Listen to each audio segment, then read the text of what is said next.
Hello guys, good morning. അപ്പോൾ ഇന്നലെ നിർത്തിയെടുത്ത് തുടങ്ങുവാണ്. ഞങ്ങൾ വെളുപ്പിൻ്റെ 5 മണിയായപ്പോൾ ഇറങ്ങി കേട്ടോ എറണാകുളത്ത് നിന്ന്. പച്ചപ്പ് ഹരിതാപം. അപ്പോൾ ഞങ്ങളിന്ന് പാലക്കാടോട്ടാണ് പോകുന്നത്. പോകുന്ന വഴിക്കൊന്ന് റിഫ്രഷ് ആവാൻ വേണ്ടിയിട്ട് ഓരോ കട്ടൻ ചായയും കുടിച്ച് പാട്ടൊക്കെ പാടിയാണ് പോയത്.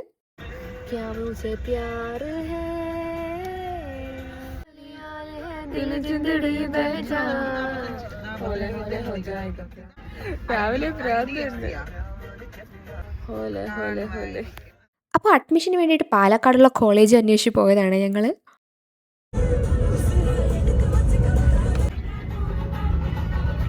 ഇത് ഏതാ കോളേജ് എന്ന് ഞാൻ ഇപ്പോൾ പറയുന്നില്ല. ഇവിടെ പഠിക്കുകയാണെന്നുണ്ടെങ്കിൽ ഉറപ്പായിട്ട് ഇതിൻ്റെ വ്ളോഗ് വരുന്നത്. അപ്പോൾ നിങ്ങൾ വിചാരിക്കും പഠിക്കാനല്ലേ വന്നതെന്ന്. അതെ, ജസ്റ്റ് ഒന്ന് കാണാൻ വന്നതാണ് കേട്ടോ. അപ്പോൾ കോളേജിൻ്റെ അറ്റ്മോസ്ഫിയറിനെ പറ്റി പറയുകയാണെന്നുണ്ടെങ്കിൽ അടിപൊളി കോളേജാണ്, കാണാൻ നല്ല രസമുണ്ട്. കോളേജിൽ നിന്ന് ഇറങ്ങിയിട്ട് ഞങ്ങൾ നേരെ പാലക്കാട് ഫോർട്ടിലോട്ടാണ് പോയത്. അവിടെ പോയി ഒരു തട്ടിക്കൂട്ട് ഡാൻസ് റീലൊക്കെ സെറ്റാക്കിയേ. വീക്കെൻഡ് ആയതുകൊണ്ട് ഒരു തിരക്കുണ്ടായിരുന്നില്ല കേട്ടോ ഫോർട്ടിൽ. ടിപ്പു സുൽത്താൻ്റെ കോട്ട. തിരക്കൊന്നും ഇല്ലായിരുന്നോണ്ട് അവിടെ ഓരോ മൂലയ്ക്കും കപ്പിൾസ് ആയിരുന്നു കേട്ടോ. എവിടെ തിരിഞ്ഞാലും നമുക്ക് അത് തന്നെയാണ്. എന്താല്ലേ, അത് കഴിഞ്ഞ് ഞങ്ങൾ നേരെ ഫുഡ് കഴിക്കാനാണ് പോയത്. നമ്മൾ ഡാഗിനി ബിരിയാണി ഷെരീഫിക്കാട ഡാഗിനി ബിരിയാണി. എന്തിനാ നനയ്ക്കുന്ന അമ്മയുടെ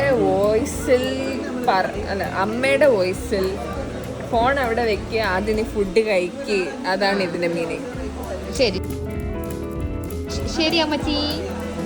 അപ്പോൾ കെബാബ്സും പഞ്ചാബ് സ്റ്റൈൽ ബിരിയാണിയും കഴിച്ചിട്ട് ഞങ്ങൾ നേരെ ഹോട്ടൽ റൂമിലോട്ടാണ് പോയത്. പിന്നെ കുറച്ചു നേരം കിടന്ന് ഉറങ്ങിയതിന് ശേഷം ഞങ്ങൾ ഒരു 6 മണിയായപ്പോഴേക്കും പുറത്തോട്ട് പോയേ. മലമ്പുഴ ഡാം കാണാൻ പോയതാണ്, പക്ഷെ നല്ല മഴ കാരണം ഇറങ്ങാൻ പറ്റിയില്ലേ.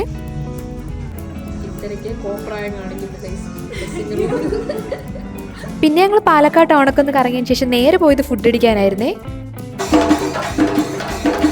എനിക്ക് അടുത്ത ദിവസം രാവിലെ നാട്ടിലെത്തേണ്ട അത്യാവശ്യം ഉണ്ടായിരുന്നുണ്ട്. 11:30 ഒരു ബസ് ഞാൻ ബുക്ക് ചെയ്തിട്ടുണ്ടായിരുന്നേ. അപ്പോൾ പിള്ളേർക്ക് ബൈയും പറഞ്ഞ് ഞാൻ ബസ്സിൽ കയറി. രാവിലെ 7 മണിയൊക്കെ ആയപ്പോഴേക്കും വീടെത്തിയായിരുന്നു. അപ്പോൾ അത്രയുണ്ട് ഗൈസ്, ബൈ ബൈ.